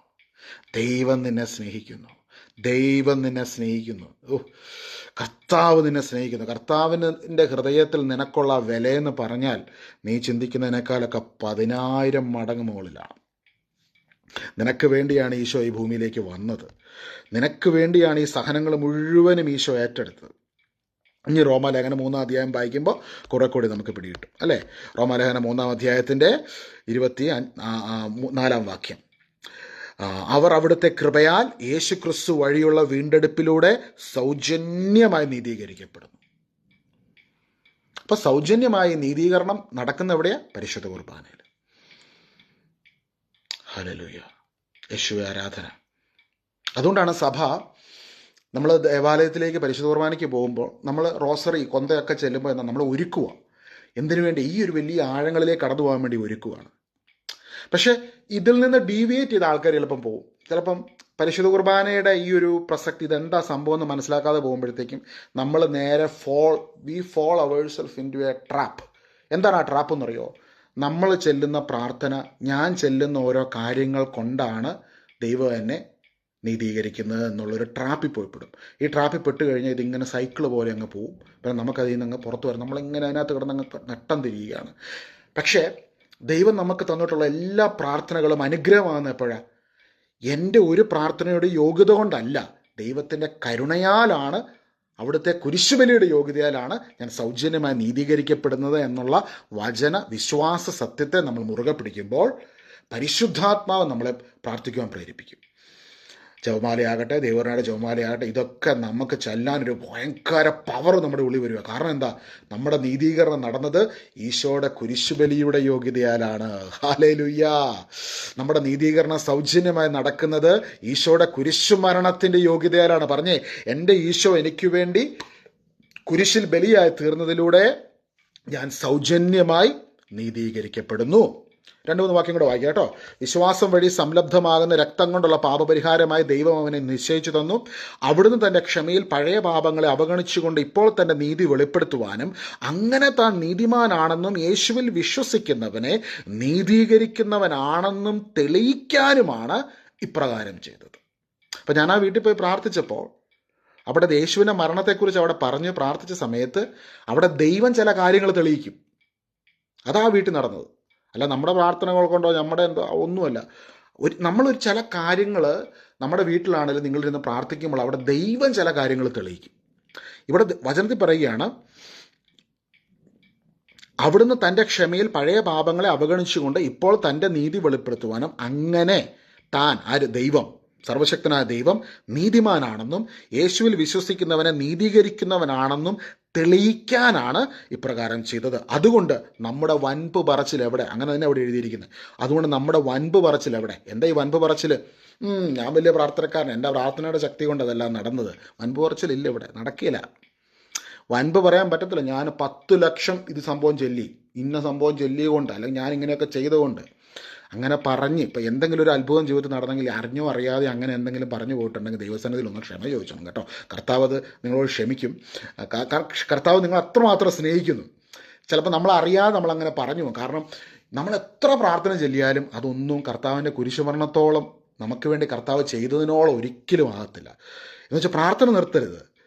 പക്ഷെ നമ്മുടെ എല്ലാത്തിൻ്റെ ഫൗണ്ടേഷൻ എന്താ? ഈശോയുടെ കുരിശുമരണമാണ്. എനിക്ക് വേണ്ടി ബലിയായി തീർന്ന എൻ്റെ ഈശോ. ആ കുരിശു ബലിയിലൂടെ എല്ലാ വിടുതലുകളും സൗജന്യമായ നീതീകരണവും എന്നിൽ സംഭവിക്കുന്നു. ഹല്ലേലൂയ, ഈശോയെ ആരാധന.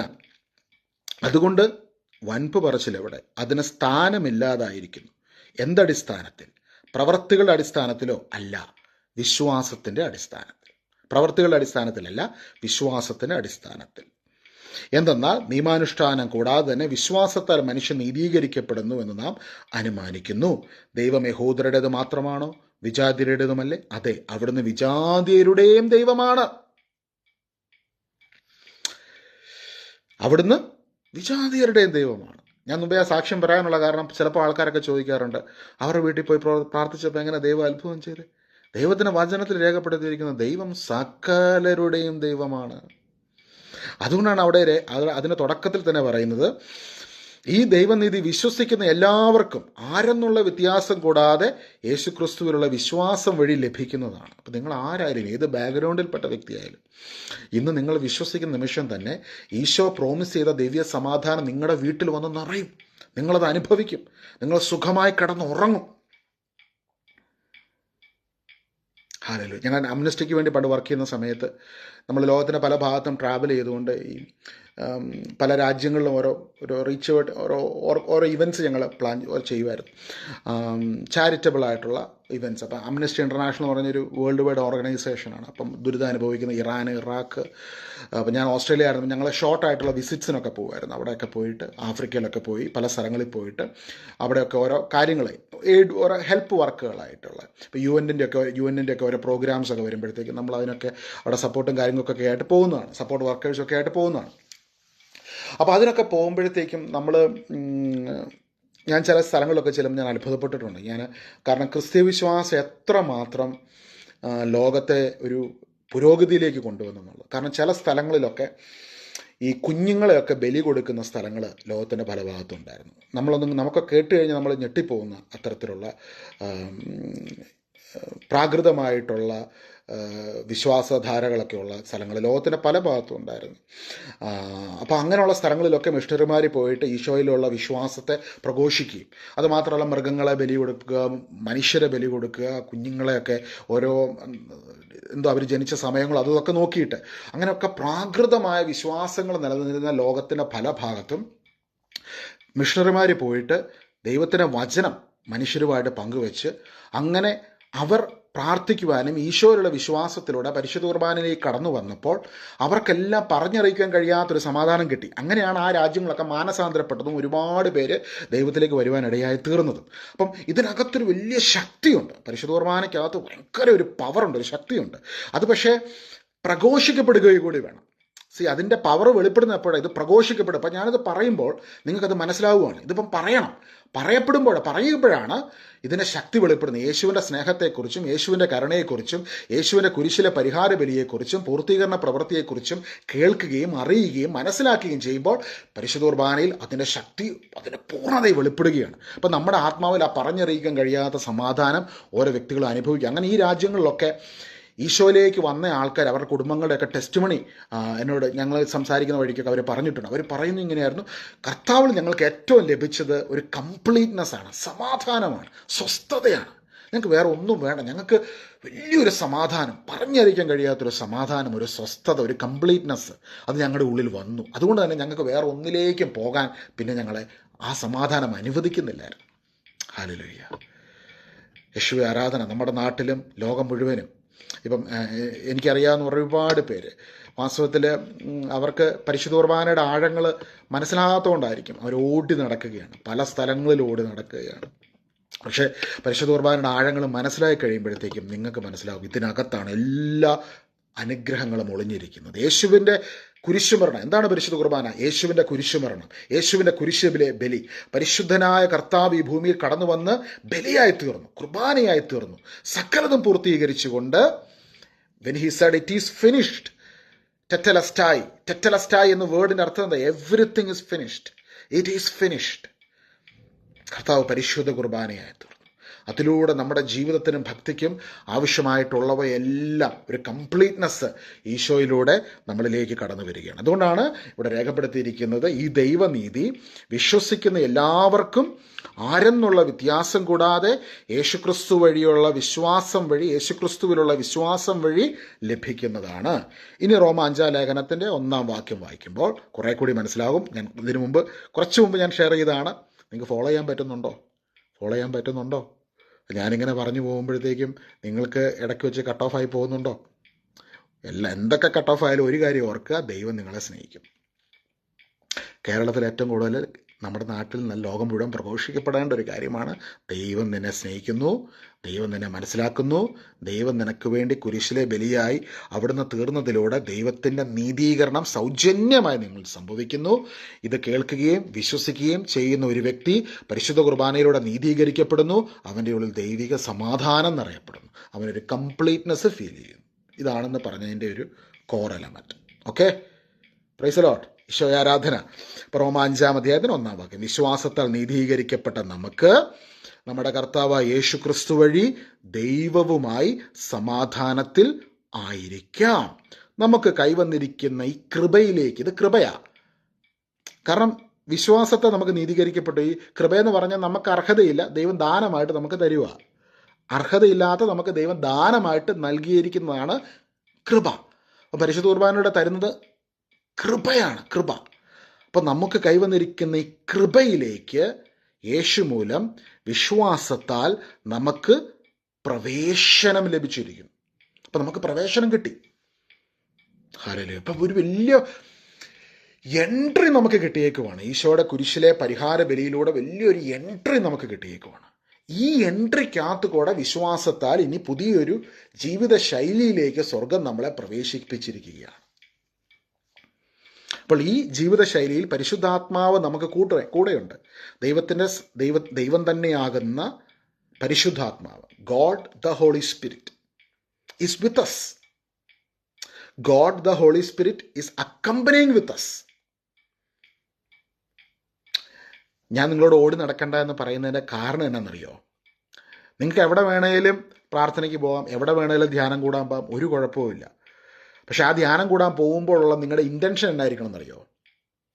അവിടെ പോയിട്ടുണ്ടെങ്കിലും കിട്ടാമെന്നല്ല, ആ സ്ഥലത്തുള്ള എൻ്റെ സഹോദരങ്ങളോട് കൂടി ഒരുമിച്ച് പ്രാർത്ഥിക്കും. ഏത് പള്ളിയിൽ പോയാലും എവിടെ പോയാലും അവിടെയുള്ള സഹോദരങ്ങളോട് കൂടി എൻ്റെ ഈശോയുടെ ആത്മാവിൻ്റെ അഭിഷേകത്തിന് ആഴങ്ങളിലേക്ക് എനിക്ക് കടന്നു പോകുവാൻ അത് കാരണമായി തീരുമാനാകട്ടെ. അതായിരിക്കണം നമ്മുടെ ഹൃദയത്തിൻ്റെ വാഞ്ച, നമ്മുടെ ഹൃദയത്തിൻ്റെ ആഗ്രഹം, അതായിരിക്കണം നമ്മുടെ ഇൻറ്റൻഷൻ. കാരണം ദൈവത്തിൻ്റെ വചനം 2 കൊരിന്തോസ് 6-ാം അധ്യായത്തിൽ നമ്മൾ കഴിഞ്ഞ ദിവസം ഞാൻ ഷെയർ ചെയ്തൊരു വാക്യമായിരുന്നു. അതായത് 2 കൊരിന്തോസ് 6:16, നമ്മൾ ജീവിക്കുന്ന ദൈവത്തിന് ആലയമാണ്, എന്തെന്നാൽ ദൈവം അരുളി ചെയ്തിരിക്കുന്നു, ഞാൻ അവരിൽ വസിക്കുകയും അവരുടെ ഇടയിൽ വ്യാപരിക്കുകയും ചെയ്യും. ഹല്ലേലൂയ. അപ്പം ദൈവം നമ്മുടെ ഇടയിൽ വസിക്കുന്നു, വ്യാപരിക്കുന്നു. ദൈവം നമ്മുടെ ഇടയിൽ വസിക്കുന്നു, വ്യാപരിക്കുന്നു. അപ്പം ദൈവത്തിൻ്റെ ശക്തി നമ്മുടെ ഇടയിൽ വ്യാപരിക്കുമ്പോൾ എല്ലാ എതിർ ശക്തികളും നീങ്ങി മാറുകയാണ്. എല്ലാ അന്ധകാര അരൂപികളും നീങ്ങി മാറുകയാണ്. എല്ലാ അന്ധകാര അരൂപികളെ മുഴുവനും കുരിശുമരണ സമയത്ത് കർത്താവ് ഡിഫീറ്റ് ചെയ്തു. കർത്താവിൻ്റെ കുരിശുമരണ സമയം എന്നുള്ളത് വേൾഡ് ഹിസ്റ്ററിയുടെ തന്നെ എന്നല്ല, ഇനി ഫ്യൂച്ചർ ഒരു 10,000 വർഷം മുമ്പോട്ട് പോയാലും അതിൻ്റെ ഏറ്റവും സെൻറ്റർ, ഞാൻ തുടക്കത്തിൽ പറഞ്ഞല്ലോ, ദൈവം എന്നുള്ളത് സമയത്തിൻ്റെ ആക്സിസിനപ്പുറമാണ് നിൽക്കുന്ന ആളാണ്. നമുക്കാണ് സമയമുള്ളത്, XYZ 3 ഡയമെൻഷൻ. നമുക്ക് 2024, 25, 26, 28 എന്ന് പറഞ്ഞ് പോകും. സ്വർഗത്തിലെ ദൈവം സമയത്തിന് ആക്സിസിനപ്പുറം നിൽക്കുന്ന ആളാണ്. അതുകൊണ്ടാണ് എഫെസോസ് 1-ാം അധ്യായത്തിൽ പറയുന്നത് നമ്മളെ ലോകം സ്ഥാപിക്കുന്നതിന് മുമ്പ് തന്നെ തിരഞ്ഞെടുത്തെന്നാണ് അവിടെ എഴുതിയിരിക്കുന്നത്. പിന്നെ അതിൻ്റെ തൊട്ട് താഴെ പറയുന്നുണ്ട് സമയത്തിൻ്റെ പൂർണ്ണതയിൽ, അതായത് നമുക്കാണ് സമയത്തിൻ്റെ പൂർണ്ണത, എല്ലാത്തിനെയും അവിടുന്ന് ഒരുമിപ്പിക്കും. ദൈവം നിൽക്കുന്ന ആക്സിസ് എന്ന് പറഞ്ഞാൽ സമയത്തിന് വെളിയിലാണ്. അവിടെ കർത്താവ് ഈ ഭൂമിയിൽ വന്ന് കുരിശിൽ ബലിയായി തീർന്ന സമയം ഓൾ ദ പ്രിൻസിപ്പാലിറ്റീസ് എല്ലാത്തിനെയും അവിടെ ഡിഫീറ്റ് ചെയ്തു. Everything was finished on that cross. ഇതിൻ്റെ ആഴങ്ങൾ മനസ്സിലാകണമെങ്കിൽ നമുക്ക് 100 വർഷം പോരാ, 1000 വർഷം വരെ നമ്മൾ പ്രാർത്ഥിക്കുകയും പഠിക്കുകയും ചെയ്താലും അതിൻ്റെ ഡെപ്ത്നെസ് അവിടെ കിടക്കുകയാണ്. കാരണം നമ്മുടെ ബുദ്ധിക്ക് അണ്ടർസ്റ്റാൻഡ് ചെയ്യുന്നതിന് പറ്റുന്നതും അതിലുമൊക്കെ നമുക്ക് പറ്റത്തില്ല. കാരണം ദൈവം ചെയ്ത ഒരു കാര്യം, അത് ഭൂമിയെയും പ്രപഞ്ചത്തെ സൃഷ്ടിച്ച ദൈവം ചെയ്തൊരു കാര്യം അവിടുന്ന് പരിശുദ്ധ കുർബാനയായി തീർന്നത്. ആ സമയത്ത് all the principalities were defeated. അതുകൊണ്ടാണ് നമ്മൾ പരിശുദ്ധ കുർബാനയിൽ പിശാചിൻ്റെ സാത്താൻ്റെ കാര്യങ്ങളൊന്നും, ദുഷ്ടാരൂപിയിൽ ഞങ്ങളെ കാത്തു രക്ഷിക്കണമേ എന്ന് സ്വർഗസ്നേഹപിതാവ് എന്ന പ്രാർത്ഥന ചെല്ലുന്ന സമയത്ത് മാത്രം പറയുന്നേ ഉള്ളൂ. ശ്രദ്ധിച്ചറിയാം, വേറെ എങ്ങുമില്ല. കാരണം church in its foundation know this truth of what had taken place on the cross of Calvary. പക്ഷെ സമയത്തിന് ആക്സിസിൽ നിൽക്കുന്ന നമുക്ക്, ഈ ഭൂമിയിലായിരിക്കും നമുക്ക് പല അസ്വസ്ഥതകളും വരുന്നുണ്ട് അല്ലേ. പക്ഷെ അതിനെയെല്ലാം കർത്താവിൻ്റെ സഭയും അപ്പസ്തോലന്മാരും ആവശ്യപ്പെടുന്ന ഇത്രയേ ഉള്ളൂ, കർത്താവിൻ്റെ കുരിശിൻ ചോട്ടിലേക്ക് സമർപ്പിക്കുക. കാരണം അവിടെയാണ് നിന്റെ വിജയം നടന്നത്, അവിടെയാണ് നിനക്ക് വേണ്ടി ദൈവത്തിൻ്റെ സ്നേഹം പ്രദർശിപ്പിക്കപ്പെട്ടത്. ആ കുരിശുബലിയിലൂടെയാണ് നീ സൗജന്യമായി നീതീകരിക്കപ്പെടുന്നത്. ആ പരിശുദ്ധ കുർബാനയിലൂടെ നീ വീണ്ടെടുക്കപ്പെടുന്നു. ദൈവത്തിൻ്റെ രക്തത്തിലൂടെ നീ നീതീകരിക്കപ്പെടുന്നു. കൊളോസ്സോസ് ലേഖനത്തിന് 1-ാം അധ്യായം 20-ാം വാക്യം 20, 21, 22 പറയുന്നത് ഈശോയുടെ ഭൗതിക ശരീരത്തിൽ നമ്മളെ അനുരഞ്ജിപ്പിച്ചു എന്നാണ് പറയുന്നത്. അതായത് സ്വന്തം ശരീരത്തിൽ അതിതീവ്ര വേദനയിലൂടെ കർത്താവ് കടന്നു പോകുന്ന സമയത്ത് നമ്മൾ കാണണം, നിങ്ങളുടെ പേര് നിങ്ങൾ കണ്ണടച്ച് നിങ്ങളെ കാണണം. ഈശോയുടെ ശരീരത്തിൽ ഈശോ നിങ്ങളെ അനുരഞ്ജിപ്പിച്ചു, നിങ്ങളെ പിതാവിനോട് ചേർത്ത് വെച്ചു. അപ്പം ദൈവത്തിൻ്റെ ഹൃദയത്തിൽ അത്രമാത്രം വലിയ സ്ഥാനമാണ് നിങ്ങൾക്കുള്ളത്. ദിവ്യകാരുണ്യം എഴുന്നള്ളിയിരിക്കുന്ന ഒരു ചാപ്പലിൽ ദിവ്യകാരുണ്യത്തിലേക്ക് നോക്കുമ്പോൾ എവിടെയോ എങ്ങോ ഇരിക്കുന്ന ജഡ്ജ് ചെയ്യാനിരിക്കുന്ന ഒരു ദൈവമല്ല അവിടെ ഇരിക്കുന്നത്. നിനക്ക് വേണ്ടി അതിതീവ്ര വേദനയിലൂടെ കടന്നുപോയി നിന്നെ സ്വന്തം ഭൗതിക ശരീരത്തിൽ അനുരഞ്ജിപ്പിച്ച് പിതാവിനെ സമർപ്പിച്ച നിന്റെ ഏറ്റവും വേണ്ടപ്പെട്ടവനും വിലപ്പെട്ടവനും നിനക്ക് വേണ്ടി ക്രൂശിൽ സകലതും പൂർത്തീകരിച്ച് എന്നും നിന്നോട് സ്നേഹമുള്ള നിന്നെ അറിയുന്നതിനേക്കാൾ നിന്നെ അറിയുന്ന, മനസ്സിലാക്കുന്ന, സ്നേഹിക്കുന്ന, നിന്റെ പേര് ഉള്ളംകരങ്ങൾ രേഖപ്പെടുത്തിയിരിക്കുന്ന ഒരാൾ അവിടെ ഇരിക്കുന്നത്. ഹല്ലേലൂയ. ആ കർത്താവ് നിന്റെ ഉള്ളിൽ വന്ന് വസിക്കുക. അതവിടെ എഴുതിയിരിക്കുന്നു 2 Corinthians 6-ാം അധ്യായം. ഞാൻ അവരിൽ വന്ന് വസിക്കും, ഉള്ളിൽ വന്നിരിക്കും, അവരുടെ ഇടയിൽ വ്യാപരിക്കും. അപ്പം ഈ കർത്താവിൻ്റെ ആത്മാവിൻ്റെ ആഴങ്ങളിലേക്ക് കടന്നു പോകാനുള്ള ഒരു വാഞ്ചയിൽ നമുക്ക് എവിടെ വേണമെങ്കിലും പോകാം, ധ്യാനം കൂടാനോ പ്രാർത്ഥിക്കാനോ എവിടെ വേണമെങ്കിലും. പക്ഷേ not with the other attitude. കുരിശുബലിയെ മിസ് ചെയ്തുകൊണ്ടുള്ള യാത്രകൾ അതെവിടെ ചെന്ന് നമ്മളെ എത്തിക്കും? നമ്മളെ നമ്മൾ തന്നെ ഡിസ്ട്രക്ഷനിൽ പോയി പെടുക. എന്നാൽ കർത്താവിൻ്റെ കുരിശുബലിയിലൂടെയാണ് ഞാൻ നീതീകരിക്കപ്പെടുന്നത്, സൗജന്യമായി നീതീകരിക്കപ്പെടുന്നു. എൻ്റെ ഒരു കഴിവോ യോഗ്യത കൊണ്ടല്ല, പാപിയും ബലഹീനനുമായിരുന്ന എനിക്ക് വേണ്ടി അവിടുന്ന് കടന്നു വന്ന് ബലിയായി തീർന്നു എന്നതിൻ്റെ യോഗ്യതയാൽ, അവിടുന്ന് എനിക്ക് വേണ്ടി ക്രൂശിൽ സകലതും ചെയ്തു കഴിഞ്ഞതിൻ്റെ യോഗ്യതയാൽ ഇന്ന് ഞാൻ ദൈവസന്നിധിയിൽ എളിമയോടെ പ്രാർത്ഥിക്കുന്നു. ഈ ലെൻറ്റിൻ്റെ സീസണിൽ 25 നോയമ്പിൻ്റെ സമയത്ത് നമ്മൾ ഭക്ഷണം ഉപേക്ഷിക്കുന്നത് ദൈവത്തെ പ്ലീസ് ചെയ്യുവാനല്ല, അവിടുന്ന് നമുക്ക് വേണ്ടി സകലതും ചെയ്ത് കഴിഞ്ഞതിൻ്റെ അതിൻ്റെ ആ ഒരു പൂർണ്ണതയിൽ, ആ ഒരു സ്നേഹത്തിൻ്റെ ബേസിൽ, കർത്താവേ ഈ ഭക്ഷണത്തെക്കാൾ ഉപരി ഞാൻ നിന്നെ സ്നേഹിക്കുന്നു, ഞാൻ സ്കിപ്പ് ചെയ്യുന്ന ഈ മീൽസിനേക്കാൾ ഉപരി ഞാൻ നിന്നെ സ്നേഹിക്കുന്നു, ഇതിനേക്കാളൊക്കെ ഉപരി ഞാൻ നിൻ്റെ ആ സ്നേഹത്തിൻ്റെ മുൻപിൽ കർത്താവ് ഞാൻ മുട്ടുമടക്കുന്നു. Because you gave yourself completely for me. നമുക്കൊരു നിമിഷം പ്രാർത്ഥിക്കാം. യേശുവേ, ഇന്ന് അങ്ങയെക്കുറിച്ച് പങ്കുവയ്ക്കുവാൻ കർത്താവ് അങ്ങയുടെ ആത്മാവിൻ്റെ പ്രേരണയാൽ ഇത്രയും നേരം നിൻ്റെ മക്കളോട് അങ്ങയെക്കുറിച്ച് ഞാൻ പങ്കുവച്ചല്ലോ. യേശുവേ, മറ്റൊന്നും ഇന്ന് ആവശ്യപ്പെടുന്നില്ല. യോഹന്നാൻ 14:27 അവിടുന്ന് പ്രോമിസ് ചെയ്ത ആ സമാധാനം ഉണ്ടല്ലോ, കർത്താവ് ആ സമാധാനം മാത്രം മതി. ഈശോയെ അവിടുന്ന് പറഞ്ഞല്ലോ, ഞാൻ നിങ്ങൾക്ക് എൻ്റെ സമാധാനം തരുന്നു, ഞാൻ നിങ്ങൾക്ക് എൻ്റെ സമാധാനം തരുന്നത് ലോകം തരുന്നത് പോലെയല്ല. ലോകത്തിന് തരുവാൻ കഴിയാത്ത വലിയ സമാധാനം എൻ്റെ സഹോദരങ്ങളുടെ ജീവിതത്തിൽ, ഞങ്ങൾ ഓരോരുത്തരുടെയും ജീവിതത്തിൽ നിറയപ്പെടുന്നതിന് വേണ്ടി കർത്താവെ ഞങ്ങൾ പ്രാർത്ഥിക്കുകയാണ്, എളിമയോടെ പ്രാർത്ഥിക്കുകയാണ്. ഞങ്ങളുടെ ഒരു യോഗ്യത കൊണ്ടോ, ഞങ്ങളുടെ ഒരു മേന്മ കൊണ്ടോ, പ്രാഗൽഭ്യം കൊണ്ടല്ല, അവിടുത്തെ കുരിശുബലിയുടെ അനന്ത യോഗ്യതയാണ്. യേശുവേ, അവിടുത്തെ ദിവ്യ സമാധാനം കൊണ്ട് അവിടുന്ന് ഞങ്ങളെ നിറയ്ക്കണമേ. 2 കൊരിന്ത്യർ 6 ഞങ്ങൾ കാണുന്നില്ല, അവിടുന്ന് ഞങ്ങളിൽ വസിക്കുകയും ഞങ്ങളുടെ ഇടയിൽ വ്യാപരിക്കുകയും ചെയ്യും. ഇവിടെ പ്രയർ റിക്വസ്റ്റുകൾ എഴുതിയിട്ടിരിക്കുന്ന ഓരോ വ്യക്തികളുടെയും ജീവിതത്തിൽ അവിടുന്ന് വ്യാപരിക്കണമേ, അവിടുത്തെ ശക്തി വ്യാപരിക്കട്ടെ. ഇപ്പോൾ തന്നെ ഞങ്ങളുടെ നിയോഗങ്ങളിലേക്ക് അവിടുത്തെ ശക്തി വ്യാപരിക്കട്ടെ, അത്ഭുതങ്ങൾ സംഭവിക്കട്ടെ. ഈശോയെ, അവിടുന്ന് ഭൂമിയിൽ കടന്നു വന്നപ്പോൾ അങ്ങയെ കണ്ടവരും അങ്ങ് കണ്ടവരും അത്ഭുതങ്ങളെ സ്വീകരിച്ചു. അങ്ങയെ തൊട്ടവരും അങ്ങ് തൊട്ടവരും അത്ഭുതമായി മാറിയെങ്കിൽ ഇന്ന് പ്രാർത്ഥിക്കുന്ന ഞങ്ങളുടെ ജീവിതത്തിലേക്ക് അവിടുത്തെ ശക്തമായ സാന്നിധ്യം വെളിപ്പെടുന്നതിനെ ഓർത്ത് ഞങ്ങൾ നന്ദി പറയുന്നു.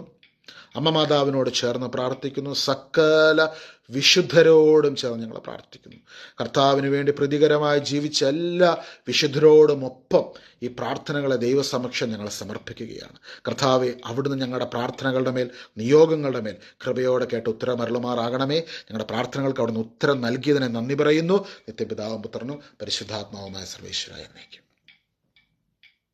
ആമേൻ, ആമേൻ, ആമേൻ. Thank you so much for joining this live prayer.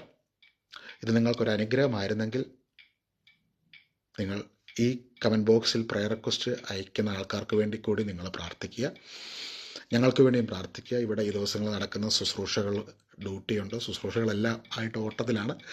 പ്രാർത്ഥനയിൽ പ്രത്യേകം ഓർക്കണം കേട്ടോ. അപ്പോൾ സാധിക്കുന്ന സമയങ്ങളൊക്കെ ചില ദിവസങ്ങളിൽ സൺഡേസ് ലൈവ് നമ്മൾ ചെയ്യുന്നുണ്ട്, പക്ഷേ ചില സൺഡേസ്, ഈ സൺഡേ ചിലപ്പോൾ ഇച്ചിരി നേരത്തെ ആയിരിക്കും കേട്ടോ ലൈവ്. കാരണം നമുക്ക് ചില സൺഡേസ് നമുക്ക് ശുശ്രൂഷകൾ വരും, അല്ലെങ്കിൽ എന്തെങ്കിലും ജോലി സംബന്ധമായ എന്തെങ്കിലും കാര്യങ്ങൾ വരുമ്പോഴാണ്, അല്ലെങ്കിൽ എന്തെങ്കിലും കാര്യങ്ങൾ കയറി വരുമ്പോഴാണ് നമ്മൾ ഈ സമയം അങ്ങോട്ടും ഇങ്ങോട്ടൊക്കെ ഒന്ന് മാറുന്നത്. പിന്നെ ഇവിടെ വർഷത്തിൽ 2 പ്രാവശ്യം സമയം അങ്ങോട്ടും ഇങ്ങോട്ടും ഒന്ന് മാറും. ഇപ്പം 5:30 മണിക്ക്, നേരത്തെ ഒരു ഒക്ടോബർ അവസാനം വരെ 4.5 മണിക്കൂറത്തെ വ്യത്യാസമായിരുന്നു നാടുമായിട്ട്. ഇപ്പം 5:30 മണിക്കൂറത്തെ വ്യത്യാസമുണ്ട്. അപ്പം അങ്ങനത്തെ കുറച്ച് വ്യത്യാസങ്ങൾ വരുന്നതുകൊണ്ടാണ് ഈ സമയത്തിന് ഇച്ചിരി ലൈവിന്. പിന്നെ ഇടയ്ക്കിങ്ങനെ ഞാൻ ലൈവ് വരുന്നത് പരിശുദ്ധാത്മാവ് ഇങ്ങനെ ഒരു പ്രേരണ തന്നിട്ട് ലൈവ് വരാറുണ്ട്. അപ്പം അങ്ങനെ ഒരു ലൈവായിരുന്നു ഇന്നത്തെ ലൈവ്. ദൈവം ഇങ്ങനെ ഒരു ലൈവ് കൊടുക്കണമെന്ന് ഈശോ ഉള്ളിൽ പറഞ്ഞു. കാരണം ആരൊക്കെയോ അല്ലാതെ അലയുന്നു, ഞാൻ അവർക്ക് വേണ്ടി ചെയ്തത് എന്താണെന്ന് മനസ്സിലാക്കാതെ അലയുന്നു. കർത്താവിൻ്റെ ഒരു ദുഃഖമാണ്. കാരണം കർത്താവ് ഇത്രയൊക്കെ ഒരു കാര്യം ചെയ്തിട്ട്, അത് ഇപ്പം നമ്മുടെ വീട്ടിൽ മക്കൾക്ക് വേണ്ടി രാവിലെ മുതൽ വൈകിട്ട് വരെ അധ്വാനിച്ചിട്ട് വീട്ടിൽ സാധനങ്ങളൊക്കെ ആയിട്ട് വന്ന് ഒരപ്പം വന്നു കഴിയുമ്പോഴത്തേക്കും അപ്പൻ എക്സ്പെക്റ്റ് ചെയ്യുന്ന ഒരു കാര്യം എന്ന് വെച്ച് കഴിഞ്ഞാൽ, ഒരപ്പൻ എന്താ എക്സ്പെക്റ്റ് ചെയ്യുന്നത്? വീട്ടിൽ വന്നു കഴിയുമ്പോൾ മക്കളെല്ലാവരും ഒന്ന് ഓടി വന്നൊന്ന് കെട്ടിപ്പിടിച്ച് ഒരു ഉമ്മ തരിക, എന്നാണ്ട് പപ്പാ ചാച്ചാ വിശേഷം, പപ്പാ വിശേഷം എന്നൊക്കെ ചോദിക്കുന്നല്ലേ കാരണന്മാർ ഇഷ്ടപ്പെടുന്നത്. അപ്പോൾ അതിന് പകരമായിട്ട് മക്കൾ അപ്പൻ എന്നാ ചെയ്തതെന്ന് പോലും അറിയാൻ മേലാതെ മക്കൾ രാത്രിയും പകലും ഇല്ലാതെ ഓടി നടക്കുവോ, അധ്വാനിക്കാൻ പോകും. അപ്പം അപ്പന് ഒരു ആശ്വാസം കിട്ടുന്ന അപ്പൻ മക്കൾക്ക് വേണ്ടി എന്താ ചെയ്തത് എന്നൊന്ന് മനസ്സിലാക്കണം ഒന്നാമതായിട്ട്.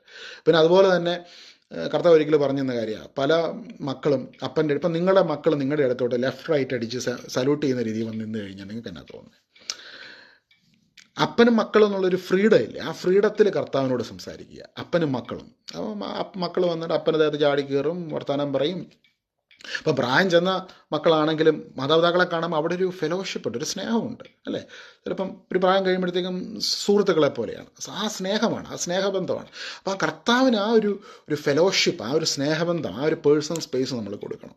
അപ്പം ആ ഒരു പേഴ്സണൽ സ്പേസിൽ നമുക്ക് ഒരുപാട് അനുഗ്രഹങ്ങൾ കർത്താവ് പകർന്നു തരും. അപ്പം തൊട്ടടുത്തുള്ള ദിവികാരന ഷ്രൈനിൽ ചാപ്പലിൽ പോയി, അല്ലെങ്കിൽ നിങ്ങൾ എവിടെയാണോ നിങ്ങൾക്ക് ഒരു പേഴ്സണൽ സ്പേസ് ഉള്ളത്, ഇസ്രായേലിലൊക്കെ ഉള്ള ഒരുപാട് പേര് ജോയിൻ ചെയ്യുന്നുണ്ട്, അവിടെ ഒന്ന് പ്രാർത്ഥിക്കാനൊക്കെ ഒത്തിരി ലിമിറ്റേഷനാണ്. നിങ്ങളായിരിക്കുന്ന മുറിയിൽ കർത്താവിൻ്റെ സാന്നിധ്യം വരും. നിങ്ങൾ നിൽക്കുന്ന സ്ഥലത്ത് കർത്താവ് ഇറങ്ങി നിൽക്കും. കാരണം കർത്താവ് നിങ്ങളോടൊപ്പമുണ്ട്. ദൈവം നിങ്ങൾക്ക് അനുകൂലമായിട്ടുണ്ട്. അപ്പോൾ so keep us also in your prayers, ഹംബിളി requesting your prayers. ഇതിവിടെ എഴുതിയിരിക്കുന്ന എല്ലാ പ്രാർത്ഥനാ വിഷയങ്ങൾക്ക് വേണ്ടിയും പ്രത്യേകം പ്രാർത്ഥിക്കുന്നതായിരിക്കും കേട്ടോ. അപ്പം ഞാൻ എവിടെയെങ്കിലും പോകുന്ന വഴിക്കൊക്കെ ഞാൻ ഇതിനകത്ത് കമൻസ് നോക്കി പ്രാർത്ഥിച്ചുകൊണ്ടായിരിക്കും. ഞാൻ റിപ്ലൈ അയക്കുന്നുണ്ടോ ഇല്ലയോ നിങ്ങൾ നോക്കല്. എല്ലാ വിഷയങ്ങൾക്കും വേണ്ടി പ്രാർത്ഥിക്കുന്നുണ്ട്. ചിലപ്പോൾ അത് പ്രിൻ്റ് എടുത്തിട്ട് ദിവ്യകാരുണ്യ സന്നിധിയിൽ വെച്ച് പ്രാർത്ഥിക്കുന്നുണ്ട്. So God will definitely intervene in your situations. You can trust our prayers and also keep us also in your prayers. അപ്പോൾ നമുക്ക് പരസ്പരം പ്രാർത്ഥിക്കാം. Have A blessed evening. കർത്താവിൻ്റെ കൃപയും സമാധാനവും നിങ്ങളെ പൊതിഞ്ഞു പിടിക്കുമാറാകട്ടെ, ഇപ്പോഴും എപ്പോഴും എന്നേക്കും. ആമേൻ. Ave Maria. ഒരു 10 നന്മ പറഞ്ഞു പറയും. ഞങ്ങളുടെ ഇവിടെ നടക്കുന്ന ശുശ്രൂഷയ്ക്ക് വേണ്ടി നിങ്ങളൊന്ന് ചൊല്ലിയേക്കണം കേട്ടോ. So God bless you.